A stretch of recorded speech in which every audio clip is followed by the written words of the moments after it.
In Sri Lanka, a nationwide emergency is coming into effect, giving police and the military sweeping powers. Security forces are trying to root out the suspects behind yesterday's Easter Sunday bombings. 290 people are now confirmed dead. Another 500 are injured, and police are still uncovering explosives around the capital, Colombo.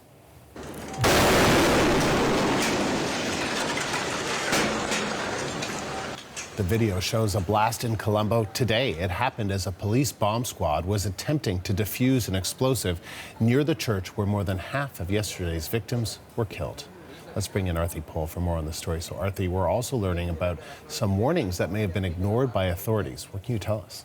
So what we understand right now that's being reported from officials is that essentially there was some intel that was coming in regarding potential threats for attacks, even suggesting that a radical Islamist group was planning suicide attacks against churches. Still, no action was taken. And these sorts of warnings that were given to certain members of the government or security officials were given, in fact, as far as 10 days ago, some dating back to April 4th. That's what some reports suggest right now. So it is possible that perhaps these deaths, 290 people killed, could have been prevented if some of this information was heeded. That is the complaint and criticism that we're seeing right now, and a lot of questions being raised about why nothing was done. In fact, the telecommunications minister is addressing that. Take a listen. On this matter of how it happened, I honestly do feel there was a breach, and as well as there's been a big, massive miscommunication, or somebody had taken this whole intelligence report very lightly and thought, no, it's not possible. So, but they had all information, and I now hear even about 20 minutes before the attack, the Indian agencies have informed that was going to happen.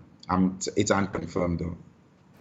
And this level of violence really hasn't been seen in Sri Lanka since their civil unrest, really. It has been so many years. And so perhaps some say that is why they weren't taking it so seriously. All of that said, we know that 24 people have been arrested in connection with these attacks. There were 7 suicide bombers, all reported to be Sri Lankan citizens. That said, there is an ongoing investigation to see what sort of international terror groups may have been linked to it. As it stands right now, no one has claimed responsibility, but there are reports that a little-known Islamist group that promotes a terrorist ideology in South Asia may have been involved in these particular attacks. We know that Interpol, their incident response team, has also been deployed to Sri Lanka to help with counterterrorism efforts. And in fact, emergency laws are being invoked in order to give military and other officials stronger powers to interrogate those persons of interest that they have detained, Andrew. And as we mentioned earlier, there was another blast in Colombo today. What more can you tell us about that?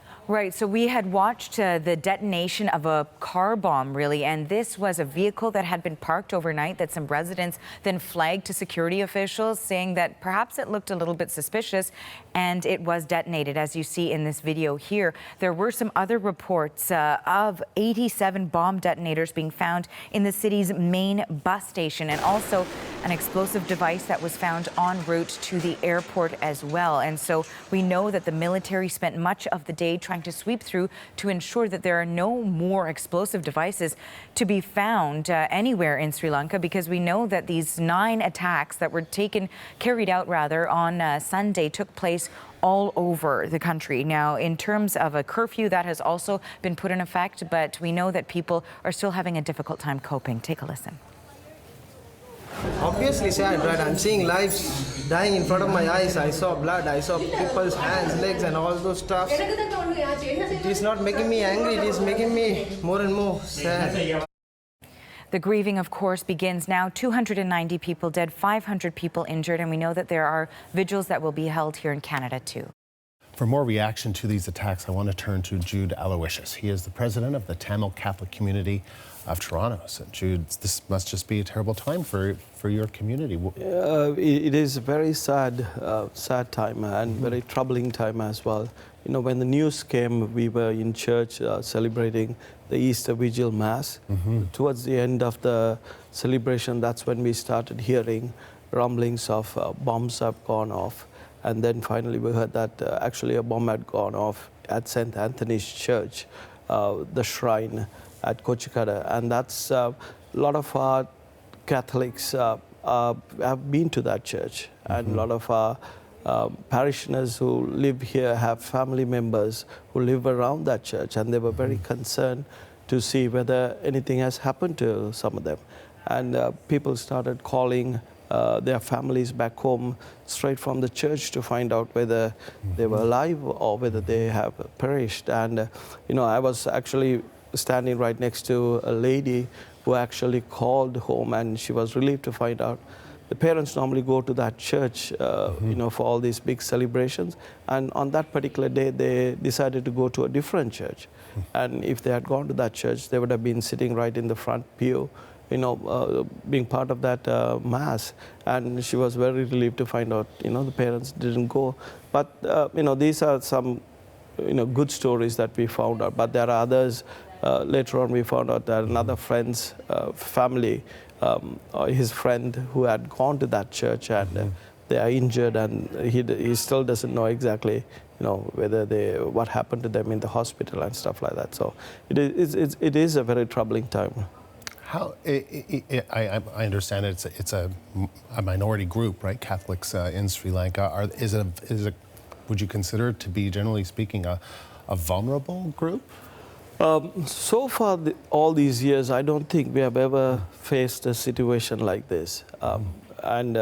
This is the first time, I think, leaving aside from the ethnic war, where during that time the churches in the north was affected by the bombing of the Sri Lankan government and stuff like that. But leaving all that aside, generally speaking, the Catholic population did not face much of these type of incidents back home. So what was your reaction when you heard about this? I mean, it's staggering. Almost 300 people were killed. Shocked. Yeah. Shocked, to say the least, and especially to happen during Easter, where the communities gathered to celebrate after observing the suffering of Jesus, and coming together as a community to celebrate his resurrection, the fundamental faith, fundamental value of our faith, where Lord Jesus, overcome death, and he rose again on the third day.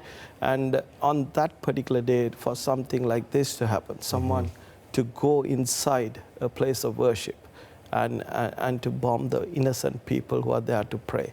Every time we go to a place of worship, we go there with, pain and suffering, or, it's a place where you can go and open your heart and be peaceful. And every time you go in there, you expect to come home alive.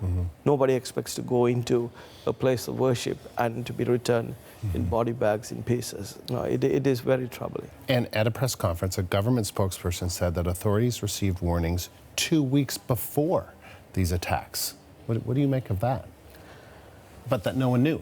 They didn't tell anyone. That's the thing, right? Me living in this country, when something like this happens and there is a threat, announcement goes out, or there's security, tightened security, and things like that happen. And it's not from one source; through multiple sources, the government was informed that there is an imminent threat. And why they didn't do anything, it's mind-boggling to me. When all these sources are telling you, listen, there's something like this is going to happen, look into it, and people didn't do anything, who is responsible for it, right? Who is going to hold these people responsible for not doing anything, right? We have almost close to 300 people killed and 500 in hospital, right? Who is going to be their voice to ask for justice for these people who got killed?